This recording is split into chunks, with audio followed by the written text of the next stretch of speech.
네, 안녕하세요. 이기적 SQLD 강의를 맡은 강태현입니다. 자, 이번 시간은요, 요 파트 5 41번 문제부터 한번 풀어보도록 하겠습니다.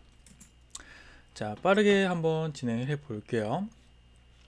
자, 41번 문제. EMP 테이블의 어떤 급여에 대해서 결합 가능한 모든 조건의 합계를 계산하는 거. 자, 우리 그룹 함수 이미 설명드렸습니다. 모든 조건, 모든 결합 가능한 조건을 하는 것은 Q라고 했죠. 자, 바로 4번 누르시면 되겠습니다.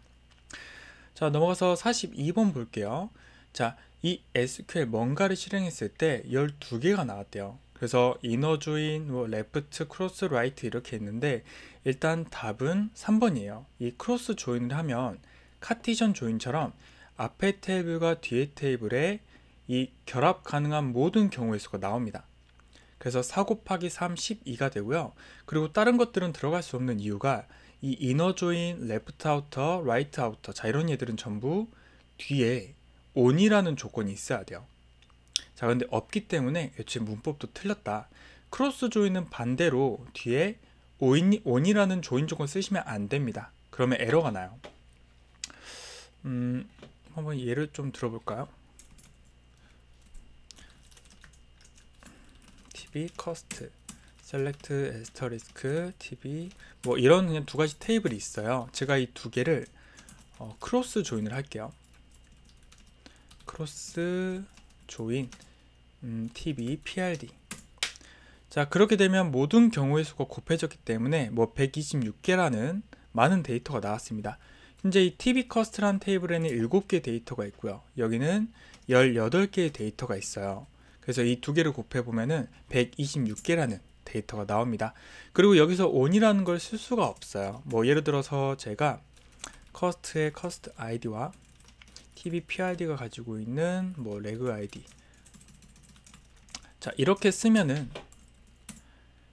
보여준 것처럼 에러가 난다는 겁니다. 그래서 크로스 조인은 on을 쓰지 않는다. 자 이렇게 가져가시고요. 넘어가서 43번. 자, 이번 문제는 이제 오라클 방식의 아우터 조인을 안C로 바꾸는 거예요.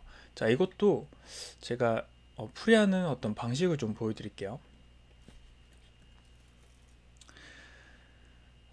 자, 지금 왼쪽에 보시면 여기 플러스 기호가 있어요. 플러스 기호가 있다는 건 우리가 아우터 조인을 하겠다라는 의미입니다.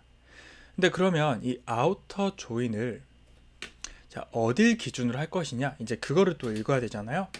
자, 그럴 경우에는 이 플러스가 붙은 반대쪽으로 보시면 됩니다. 자, 그래서 이 플러스가 반대쪽에 붙어있는 게 DEPT죠. 그래서 얘는 DEPT라는 테이블을 기준으로 아우터 조인을 하는 거예요. 자, 이거를 여기다 풀 때는 아우터 조인은 그냥 그대로 쓰시면 되고, 현재 DEPT가 오른쪽에 있죠. 그래서 right outer join을 하는 겁니다. 만약에 이 플러스 기호가 오른쪽에 있었으면요, 그러면 반대로 읽어서 EMP라는 테이블을 기준으로 아우터 조인 하는 거다. 그럼 여기서 봤을 때 왼쪽에 있으니까 EMP를 기준으로 레프트 아우터 조인이 된다라는 겁니다. 네, 이렇게 한번 생각하시면 될 것 같고요. 자, 44번 문제도 똑같이 이제 변화하는 문제예요. 뭐 아까 제가 한 거 그대로 가시면은 될 것 같습니다. 자, 여기 플러스 기호 반대쪽에 있는 거 EMP죠? 근데 EMP가 왼쪽에 있죠. 그러면 레프트 아우터 조인이다. 자, 아우터 조인을 한 이유는 조인 조건에 플러스가 붙어 있기 때문에 라고 말씀을 드렸습니다. 자, 44번은 이렇게 풀이하시면 되고요. 자, 45번 같은 경우는 이제 그 키의 종류를 물어보는 거예요. 그래서 그 키 중에 유일성과 취소성을 만족하는 키가 뭐냐. 자, 일단 답은 3번이고요. 이거에 대해서는 조금 설명을 좀 드리겠습니다. 우리가 일단 키가 이런 식으로 있어요. 그러니까 보통 키라고 하는 거는 그 식별자를 이야기합니다. 그래서 이 테이블에서 유일한 인스턴스를 구분할 수 있는 게 뭐냐 라고 했을 때, 일단 이 슈퍼키라는 개념은요, 자, 좀 쓸게요. 유일하게 식별할 수 있는 모든 조합을 의미해요. 그래서 이 경우에는 현재 이 커스트 아이디가 식별자예요. 근데 그게 아니라 뭐 커스트 아이디나 뭐 커스트 네임, 패스워드 그냥 세 가지를 조합해도 뭐 유일한 데이터가 식별이 된다는 거예요. 뭐 커스트 아이디 뭐 다른 거냐 이걸 전부를 합쳐도 식별은 할 수 있어요. 대신 슈퍼키는 이게 안 되죠. 최소성을 만족하지 않아요. 그래서 이런 여러 가지 놈들 중에서 그나마 좀 가능성이 보이는, 그러니까 기본 키로 선택할 만한 애들을 우리가 후보 키라고 하고요. 얘는 뭐냐? 일단 유일성과 최소성까지 만족을 하는 겁니다. 자, 슈퍼키 같은 경우는 유일성은 만족해요. 자, 만족하는데 최소성이 만족 안 한다는 거죠. 이 최소성이라는 말은 내가 식별자를 만들 때 컬럼의 조합의 개수를 의미합니다. 컬럼 조합 개수. 자, 그래서 이제 후보키 같은 경우는 이런 컬럼 조합 개수도 최소인 거예요. 예를 들어서 이 커스트 아이디 하나만 가지고도 유일하게 데이터 식별할 수가 있다는 겁니다. 자, 그래서 이 여러 개 후보키 중에서 이제 유일하게 하나를 선택하면 그게 기본키가 되는 거고요. 이제 대체키는 어떤 느낌이냐면 여기는 제가 따로 없는데 만약에 제가 컬럼이 주민등록번호가 있다고 할게요. 자, 그럼 우리가 이 커스트 아이디라는 컬럼을 이용해서도 유일하게 식별이 되지만 주민등록번호도 유일하게 데이터, 사람을 식별할 수는 있어요. 근데 그런 여러 가지 후보 중에 뭐 후보군이 이렇게 있었죠. 커스트 아이디와 주민등록번호가 있었어요. 자, 근데 나는 그 중에서 하나를 선택했다. 커스트 아이디를 기본키로 하겠다 라고 했을 때 그 나머지 가능성 있는 애들을 대체키로 바꾸는 겁니다. 자, 그래서 이렇게 이 종류는 좀 기억해 주시면 좋고요. 슈퍼키와 후보키의 특징. 슈퍼키는 유일성은 만족하지만 최소성은 만족하지 않고, 후보키는 유일성과 최소성을 동시에 만족하는 키다. 그리고 그 중에서 이제 뭔가를 선택하면은 그게 기본키가 되는 거예요. 네, 그래서 45번 풀어봤고요. 자, 46번 같은 경우도 그냥 바로 좀 눈으로 풀어볼게요. 자, 외어절 따로 없습니다. 이걸 전부 쓸 거예요. 그래서 처음에는 이 스코어라는 테이블에 썸을 구했습니다. 자, 따로 그룹 바이가 없는데 집계함수를 썼다는 의미는 전체를 대상으로 집계를 한 거예요. 자, 그랬을 때 스코어를 가지고 보면은 이걸 다 더하니까 몇이 나올까요? 자, 300, 900, 한 1200이 나왔어요. 그 다음에 이제 키포인트가 이거예요. 카운트하고 특정 컬럼을 입력했습니다. 자, 그러면 얘는 이 컬럼에 대해서 널 값을 제외하고 카운트를 세는 거죠. 그래서 하나, 둘, 셋, 3이 되니까 1200에서 3을 나눈 400이 되는 겁니다. 만약에 여기가 그 NO가 아니라 에스터리스크였다. 자, 이게 에스터리스크였다면은 하나, 둘, 셋, 뭐 널도 포함해서요. 하나, 둘, 셋, 넷, 5개. 그러면 1200에서 5로 나누게 되겠죠. 자, 그런 식으로도 좀 생각을 하셔야 됩니다. 자, 뭐 47번 라운드 함수에 대한 의미죠. 자, 라운드는 이 두 번째는 인자값이 소수점 몇 번째 자리까지 반올림 해라라는 의미예요. 그래서 이 경우에는 1이 써져 있으니까 소수점 첫 번째 자리까지 반올림 하라는 거예요. 그래서 여기 두 번째 자리가 1이기 때문에 버림 처리가 돼서 10.5가 나오게 되겠습니다. 자, 그다음에 48번 한번 보도록 할게요. 지금 이 CNT에 대해서 물어보면서 윈도우 함수를 풀 줄 아느냐를 지금 물어보고 있어요. 자, 일단 얘는 뭐 맥스 일리는 없고 카운트만 바로 보겠습니다. 자, 하나만 좀 읽어볼게요. 일단 내가 이 셀러리, 연봉을 기준으로 오름차순 정렬한 상태에서 내가 비교하려는 값을 50, 비교하려는 이 연봉 값에서 50 이전부터 100 이후인 데이터만 카운트하겠다 라고 지금 나와 있어요. 자, 다른 것들은 뭐 어떤 차이가 있는지 좀 봐볼게요. 자, 이 경우는 이런 범위가 차이가 있네요. 4번 같은 경우도 이거는 CNT도 잘못 돼 있고요. 자, 2번으로 한번 봐보겠습니다.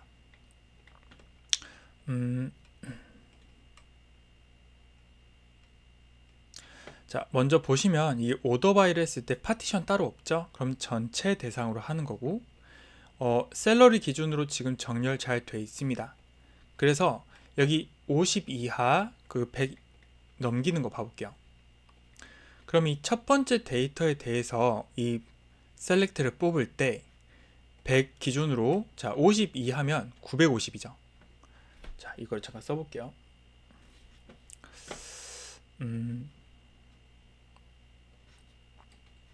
자, 여기다가 잠깐 추가 하나 하도록 하겠습니다.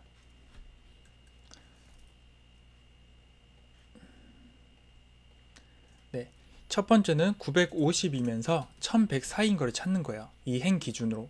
그럼 보니까 하나, 둘, 두 개 있죠. 그래서 두 개가 출력이 된 거고요. 자, 이 1100도 한번 해볼까요? 1100 같은 경우도 내 기준 1050부터 1200 사이에 있죠. 그럼 이런 값을 비교해 보려고 하니까 자기 하나, 밑에 두 개, 자, 두 개 있으니까 2가 나왔고요. 자, 이 황충이라는 사람은 1500인데 1밖에 없어요. 자, 그 이유는 뭐냐? 일단 범위는 이렇게 되겠죠. 1450부터 1600까지 나올 거고요. 자, 자기 자신 하나랑 그 다음에 더 이상 데이터가 없기 때문에 셀 게 없는 거예요. 그래서 이 경우에는 하나만 나온 걸 볼 수가 있습니다. 자, 그래서 답은 이제 2번이 되겠고요. 뭐 이거 같은 경우는 뭐 여기에 맞게 한번 해볼까요? 자, 여기 첫 번째 거 한번 봐볼게요.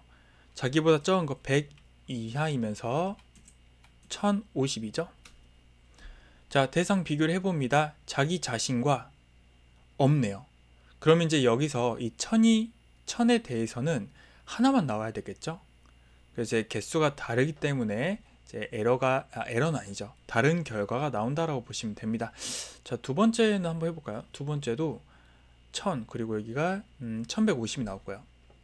그러면 이 경우에는 뭐 두 개가 나올 수 있겠네요. 근데 이 첫 번째 같은 경우에는 이제 이 값이 나올 수가 없다. 1만 나올 수 있다. 자, 마지막 것도 한번 해볼까요? 마지막도 1400부터 1550까지잖아요. 그러면 하나, 둘. 그럼 얘는 이제 2가 나왔겠네요. 자, 그렇게 값이 다르기 때문에 자꾸 에러라고 하네요. 자, 답은 2번이 되겠습니다. 자, 여기 3번 같은 경우는 이거는 문법 에러예요. 무슨 말이냐면 이 CNT라는 값을 기준으로 지금 오더 바이를 하려고 하는데 이 CNT라는 값은 요 윈도우 함수를 끝내고 나서 명칭을 부여한 거예요. 그래서 이게 실행될 시점에는 CNT라는 게 없기 때문에 이때는 문법 에러가 납니다. 이 CNT가 없다고 나요. 자, 49번 보겠습니다.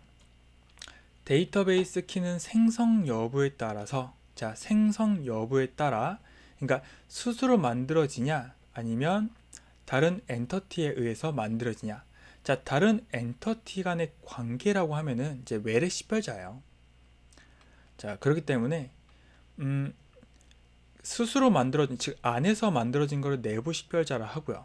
밖에서 이 엔터티끼리 관계를 위해서 빌려온 컬럼을 외부 식별자라고 합니다. 자, 그래서 답은 3번이 되겠습니다. 자, 그리고 마지막 이제 50번 문제를 좀 보도록 할게요. 자, 이거 같은 경우는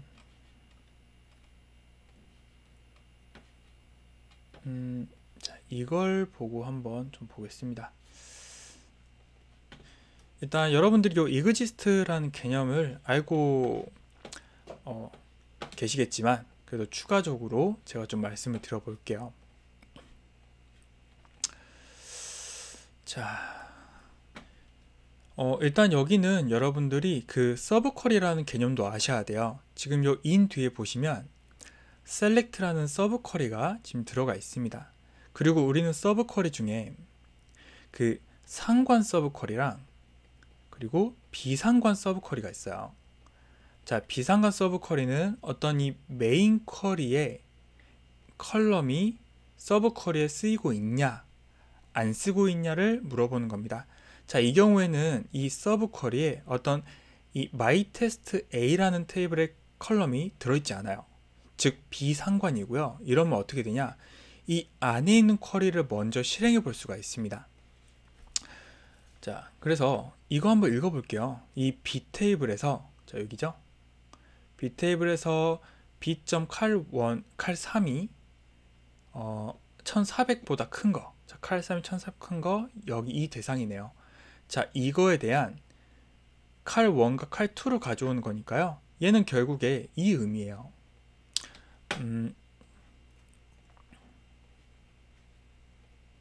자, 텍스트로 잠깐 여기 쓸게요.